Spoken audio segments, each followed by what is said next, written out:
This year's Poetry Slam will pay tribute to the icon in remembrance of his assassination here in Memphis. And as WREG's Troy Washington shows us, the theme, Where Do We Go From Here, poses a question that many artists are more than capable of answering.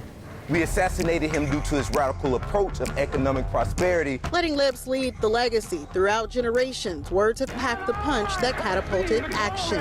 MLK's biggest part of the revolution was his power of words and how he was able to transform nations, transform people, and transform movements. 50 years later, that baton is being passed to spoken word artists of Memphis, using their words just as intentionally as the drum major of change himself.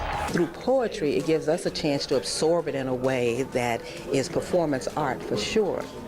But it's just another way to get into our heads that we've got to understand what it is and then do something about it. To demand justice and not fear. New movement makers are using it as what they're really fighting. Words were the spear that Martin Luther King Jr. used to fight the power. And throughout the ages, that approach transcends into the focus of this year's slam competition. Where do we go from here? The echoes of one of MLK's last speeches will ring in poets' ears as they take on the charge to keep pushing towards the principles he wanted to see through.